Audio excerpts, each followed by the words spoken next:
in your join operation of the left outer join of puzzle list and completed. So a quick heads up, I usually have questions like this in the midterm that actually asks you to perform join operations. Always remember to choose the correct amount, correct type of join. Sometimes you might choose the wrong one, or sometimes you might just say that since a full outer join works in most of the cases, I'll just use the full outer join. But no, you will lose points for that. Make sure to use the correct type of join when you're submitting your answers. But okay. So what does this mean? We have your puzzle list left outer join completed. That also gets us this clutch box and null value at the very end here. And once we are grouping them with puzzle name, it basically gets us those groups with respect to your puzzle name. So LTQ, SOMAQ, puzzle box, and clutch box. Note that this is what we wanted in the first place. And then we perform G of count person name, and we are just counting the number of people in each of those groups. So LTQs gets 2, SOMAQ and puzzle box get 3, clutch box gets 0. Why? Because count is a special case of aggregate operations that if it has all null values, it returns a 0, right? So clutch box 0, and that gets us the list of all people, the number of people that have completed a particular puzzle, and that also gets us for 0 values for new puzzles as well. So does this make sense? Questions so far? No questions? Well, hold on. So the last table, the last relation, it's gonna be called puzzle name, right? It's not going to be called puzzle name. It is unnamed. Remember that we have not given it any name. Oh, okay, a name. Okay. Right. So it's essentially just some value, and we can always rename it if we want to use it or assign it to something else. But right now, this is just a result. We are not assigning it to anything. Now, speaking of assignments, so we often need to modify our data values in our databases as well. So modification operations are usually represented using this left arrow sign like this. So we can perform different operations and assign that result back to the same relation or some other relation variable. That is up to you. So for example, if we have two tuples, or if you want to insert new tuples into a relation R, we can just say R union E and assign that back to R. It's pretty much same to what programming languages do, right? So if you want to delete some certain tuples from a relation, we can always say R minus E, assign that back to R. If we want to update tuples in a relation, that is a bit tricky to understand for a project operation, but a project operation can be used to update columns in a relation as well. And we can basically use the generalized project operation for that and assign that result back to R, right? So remember that R is a rel_var, and it basically assigns to a new relational value to basically R, right? Okay. Let's talk about inserting new tuples to our relation. So essentially we are going to say R union some new tuples E. So let's say that we had 2 new entries for our puzzle list. Bob has completed LTQs and Carl has completed clutch box. So how do I add these 2 new tuples to my completed puzzle list? So completed puzzle list was this puzzle list, right? So how do I add these 2 new tuples to my completed relation?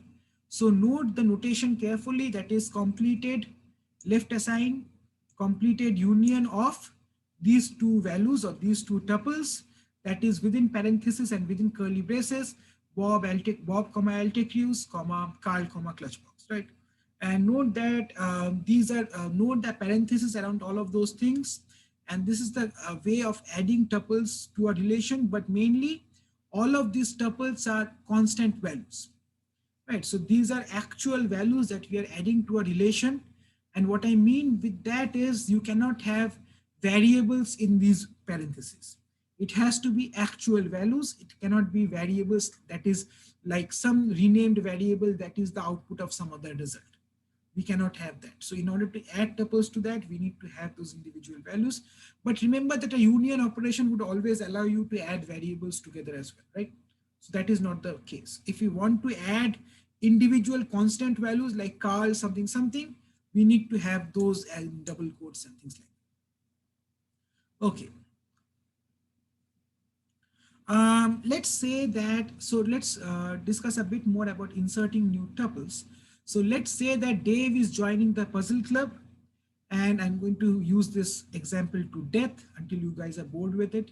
But let's say that Dave is joining the puzzle club and he has done every puzzle that Bob has done, right? So I want to add Dave to my completed list, but I also want to update that relation such that all the puzzles that Bob has completed, Dave would have completed as well.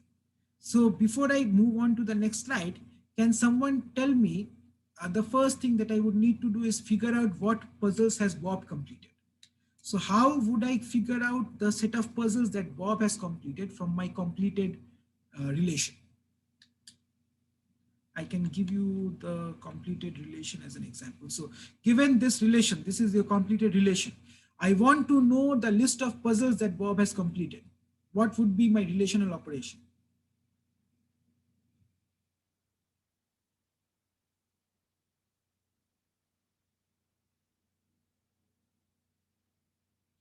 Look at it carefully, look at the table and tell me.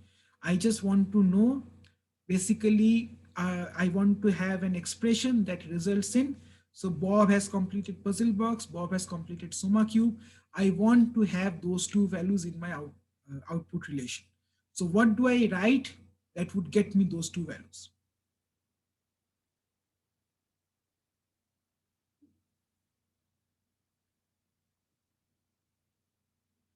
Come on.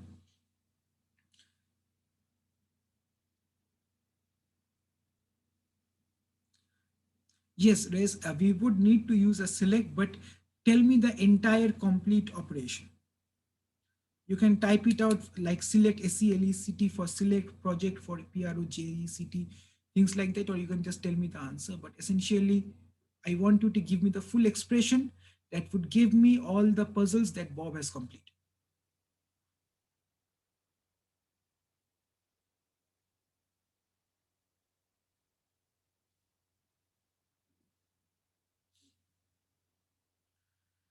Select person name from equals to Bob from completed, right?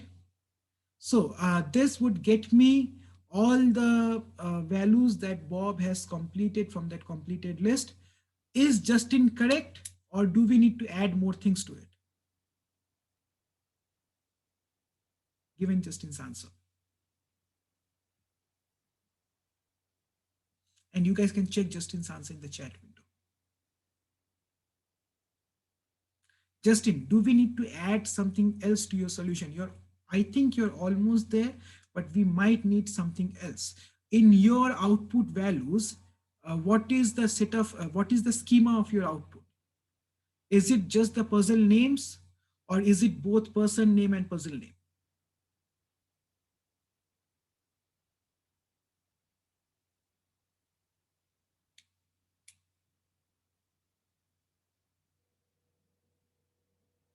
Remember, a select operation would always give you rows. So I guess in that situation, do you agree that given if I apply Justin's expression to my list?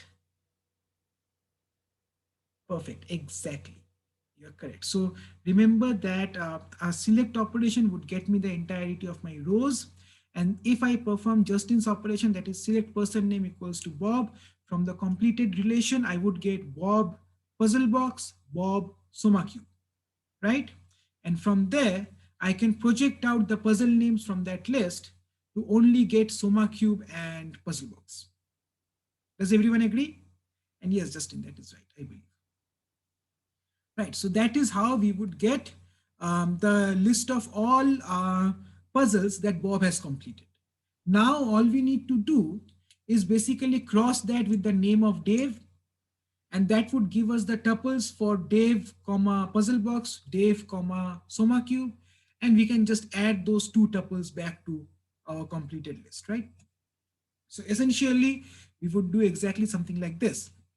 As Justin says, select person name equals to Bob from completed, project down to the puzzle name, and then cross with that. Note that this is the Cartesian product, cross with Dave.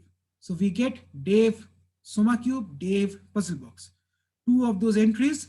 We can also use a generalized projection for this particular operation. We can say select person name equals to Bob again from completed. That gets us those rows. And project down Dave as person name, comma, puzzle name is this thing. Right? Both of those cases work. And if we just want to add those new tuples to our completed list, we just say completed union this particular operation. Right? So note that we can actually have a constant value here crossed with a projected result here, or any variable relation here, right? A crossing of this thing would basically mean that we have Dave, SomaCube, Dave, Puzzlebox, but it does not actually have to be a cross. It could be anything else as well, but essentially just to give you an example. Does that make sense? Any questions? Okay. Deleting tuples from a relation. Okay. So let's say that we have this old puzzle list again, LTQ, SomaCube, and Puzzlebox, and we have that completed list again, and we want to get rid of the SomaCube puzzle from this entire list of tables, right? So from both of those tables, we want to delete all instances of SomaCube. So note one thing, that completed is a referenced relation, right? So sorry, puzzle list is a referenced relation, and completed references puzzle list, right? So completed has puzzle names that are from the list of puzzle names in this puzzle list. So this is the referenced relation, this is the referencing relation. So whenever we are trying to delete an entry or delete a particular value, we need to respect the referential integrity of those constraints. So that also means that we would first delete all instances of SomaCube from the referencing relation. First delete basically these three entries. And once we are done deleting these entries, only then we would delete this entry here. Because we would never want a referencing relation to reference something that is not there. So if we do it the other way around, let's say that we just deleted SomaCube from puzzle list, that means that now our referential integrity is no more, because now Alex has solved something called a SomaCube and we have no idea what SomaCube is, and your database is angry, right? So we should not do that. We should always delete it from the referencing relations first and move towards your referenced relations. Usually these are taken care of your relational databases on their own. But when we are talking about this class, we also want to understand why and how your databases implement something, right? So this is one way to understand this thing. So in order to delete all instances of SomaCube from your list, essentially we would first delete everything from completed, that is select puzzle name SomaCube from completed. That gives me all the rows for SomaCube in my completed list.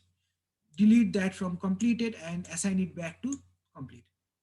Once we are done with that, essentially do the same thing with puzzle name.